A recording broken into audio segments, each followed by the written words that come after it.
Oh yeah, it's double organic. I get started. Good evening. My name is Michael Kuipers. On behalf of the Western Ontario Vegan Society, thank you very much for coming this evening. Before we begin, I would like to thank our executive team and Animal Liberation Alliance London for helping to make this event a success. Harold Brown is the founder of FarmKind and an advocate for social and environmental justice. His amazing story is one of transformation from animal farmer to vegan animal advocate. He was born and raised on a cattle farm in south central Michigan and spent over half his life in agriculture, including 3 years in the dairy industry. Harold is featured in the award-winning film Peaceful Kingdom: The Journey Home.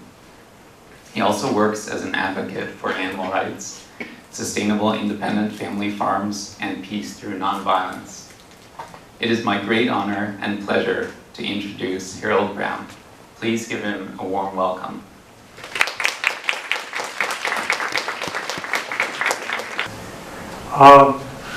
Well, to begin with, why don't people change? They'll change usually.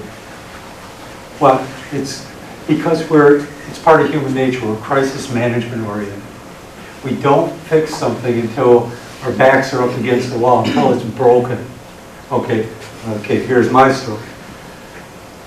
I had a massive heart attack when I was 18 years old. Now, I ate more flesh than anybody in this room. When I ate steaks, I ate 4. When I ate pork chops, I ate 6 to 8. It was awful. The only person I know that ate more meat at a sitting was Howard Lyman. And he said when he went to college, he would sit and eat steaks till his nose bled. He was also the first 300-pound lineman in college football. He played for Montana State. But I didn't know that's what I had. My addiction was ice cream. Serving of ice cream for me was a half gallon. Where some people buy, Ben and Jerry's pint, and they say, oh, that's actually 2 or 4 servings. You sit there with a spoon, no problem, pint's gone. Me, it was a half gallon.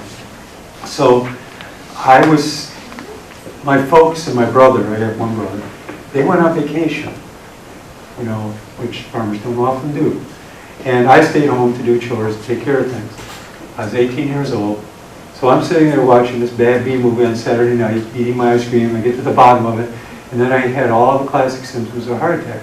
But I didn't know what the symptoms were. But when I could finally see again, and I'm on the floor, and I can't breathe, and I can see the ceiling again, and my left arm won't move, and my jaw, my neck, and my left side are killing me, and then it went away. And I got up, and I go, I'm fine. Well, when you're 18, you're a teenager, you're bulletproof anyway.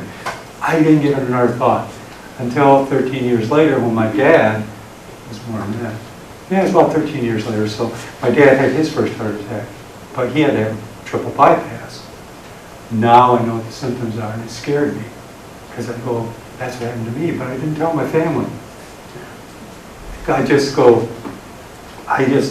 kind of observed him.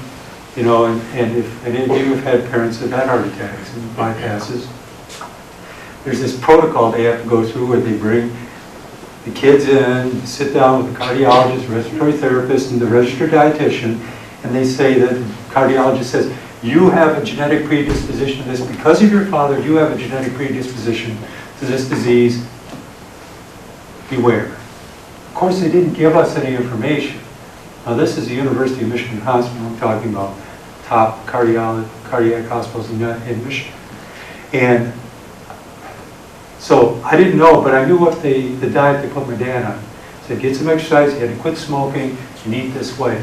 But every 5 years, he was having another coronary event. And that's typical in the United States, is 5-year windows. Okay, so I was asking questions of these cardiologists and registered dietitians, and they would just get angry at me because I was asking questions that I just didn't know, but it wasn't working for Dad. Anyway, I was working at this dairy plant, and one day I'm working and I hurt my back, went to the doctor. We were union, we were Teamsters. So I went to the union doctor. He said, how long has it been since you had a physical? I said, way too long. So he did a full blood panel on me. He said, he calls me up at home and says, is there heart disease in your family? I go, yeah, like everybody. He says, and I told him about my dad. So he contacted my dad's doctor and got his preoperative blood work from before his first bypass. And then he says, we'll need to do a consultation. So I sit down, he's got both of them. He says, you guys are mirror images of each other. He says, both of you, your cholesterol is at 180, which considering how much animal products we were eating, it's amazing. We were below 200, we were at 180. But our triglycerides were off the chart. Mine were twice as worse as my dad's. That's because I ate ice cream. Whenever you combine saturated fats, and in particular animal saturated fats with sugar, it spikes your triglycerides. And for me, that was my problem, was triglycerides. So I said, what do? I said, for 3 bypasses and 1 stroke with my dad, I never heard them ever talk about triglycerides. The registered dietitian never mentioned it. He said, well, here's a pamphlet. I said, how come you know about this? He says, well, I'm an osteopath, and we give more nutritional training than an MD.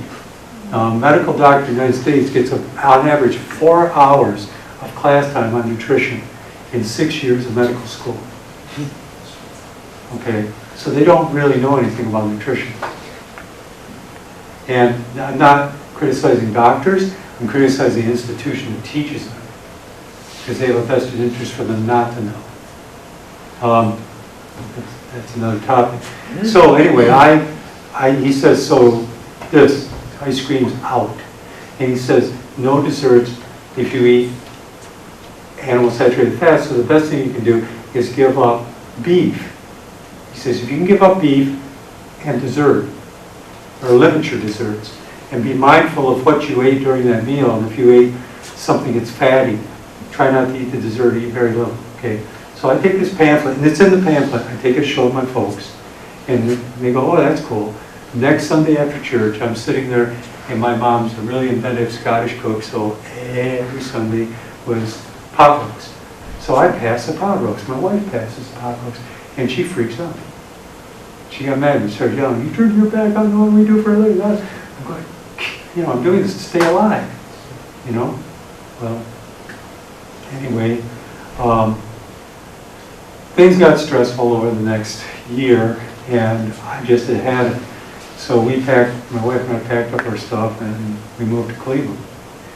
I joined a vegetarian club. Didn't know what the vegetarian was. You better believe that. I went 4 years of college, never heard the word vegetarian, never vegan was off.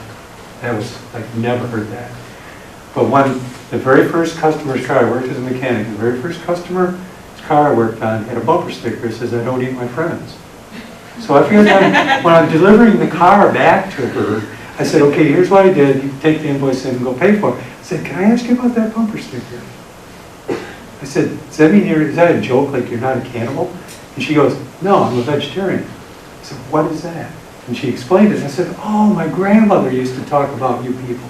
And he said, the term she used, because my grandmother was born in 1900, the term she used was Pythagoreans. Because that's before the word vegetarian became popular, people who didn't eat animals were called Pythagoreans. This whole not eating animals isn't a new idea. Pythagoras wrote about it. You couldn't be in the Greek Academy and eat animal products as a student. So, I said, where do you get your food? I'm going, these people walk on water or something, and they must buy their food in some special place. And she says, well, there's this food co-op. Well, it was close to where I live. I went there, and I said, wow, food co-op. Well, it's like agricultural co-ops. I'm on to this. I joined. Walking out, there was a thing there. You could rip off a telephone number for a vegetarian potluck. So I called them up, and I said, can I come? Can we come? Did, and of course, I did what most people do the first time. They take chips and salsa. And they just said, on the phone, they said, nothing with animal products. I'm going, I know what animal products are. And byproducts, so chips and salsa it is. And we went, and I met these people, and they were amazing. It was like, it's like no vegetarian club I've ever run into, because some of these people were doctors, some were PhDs, but they did so much more than that. They also did stuff in these courses in psychology called attitudinal healing. And it's where I was able to unpack my baggage. But I went onto a plant-based diet out of self-interest, because I didn't want to go down the path of my whole family, who all died. My brother's still alive, but all my relatives died of heart disease. Okay, so I didn't want to go down that road. And the one thing that worked in my favor is serendipity, is in Cleveland, they did one talk a year with this one doctor from the Cleveland Clinic. That was their biggest draw. Get 300 people to this talk. His name's Dr. Caldwell Esselstyn. Well, if you've seen Forks Over Knives or any of those, or read his book, Reversing and Preventing Heart Disease, he was the head of thoracic surgery at the Cleveland Clinic. I glommed onto this guy. I'm going, what do I do to reverse my heart disease? And I found out, and I reversed my heart disease. Okay, so I'm on a plant-based diet from 1990 up until about 95, 96, somewhere in there. And that's when I made this connection with a steer at a sanctuary named Snickers. And the interaction we had was like the thing that opened my heart up. So the animal issues and all of that, the environmental issues, that was all information I had in my head. But that's where everything lived, in my head. And then this steer, you know, as strange as it sounds, was my lesson giver. And it changed my world. And from that day forward, I was a vegan. Now I had an ethical and moral foundation for seeing them not as the other, seeing Snickers as another, but seeing him as the individual that was the subject of a life. Just like every other animal on this planet. They're on this planet to live on their own terms. It's just that humans, we think we know better. That's why we call it wildlife management. You know, all these other crazy things where we domesticate animals. So, you know, I've been on a plant-based diet now for 26 years. I've been vegan for 20 years. So it's, it's a journey of at the beginning it was self-interest. And not everybody has the same journey. You know, this is how it works. I mean, there's a great book by a philosopher named Tom Reagan, and it's called Empty Cages, and he said there are three kinds of people in the world. First is there are Da Vincians. If you know anything about Leonardo da Vinci, he was born vegan. And he railed against his parents from the get-go that he would not eat anything that came from an animal. And there are very, very few people, less than 1%, I would say, of people that are like that, the children. And then he said there are people that he calls Damascus. So if you know the story of Saul, who became Paul and then road to Damascus, there came that point that he went on this life's journey, and then there was this point where it's like a 180-degree turn, and I see the light, and my life is changing from this point forward. I'm totally a different person. That's another very small percentage. And he says, but most of us are what he calls muddlers. We muddle through because our ego gets so in the way of all of this. And that's what I did. I mean, it was doing it, going plant-based out of self-interest. And I would share this with you too, that veganism is only hard if you make it about yourself. You make it about others, humans and animals. It's the easiest thing you'll ever do in your life. Because then it's a passion, it's something that's born out of your heart. And it's just how it works. That's been my experience. You know, it's kind of a meme now, but that has been my experience.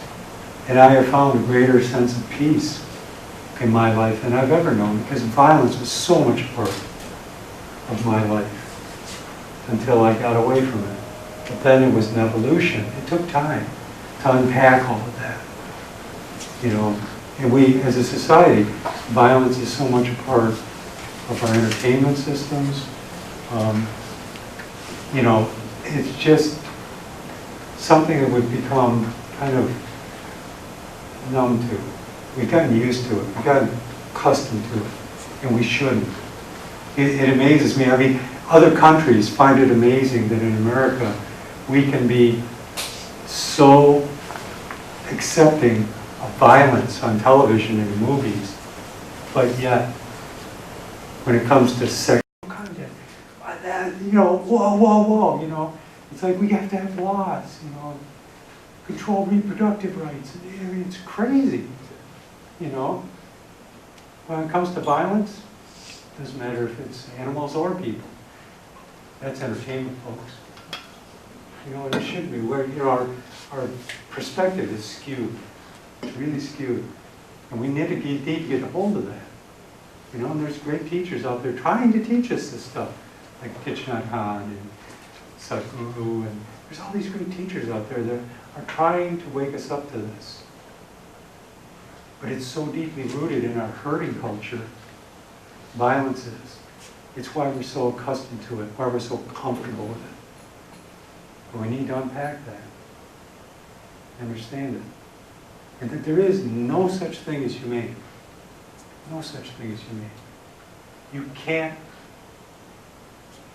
there is no polite way, it's like my friend Casey said, there's no polite way to take someone's life. Period. Just isn't. Oh yeah, it's double organic. Did you know I offer raw food coaching? Comment, like, share, and subscribe. Got epic recipes, fitness, and raw food motivation. Connect with me on Facebook, Instagram, and of course, YouTube.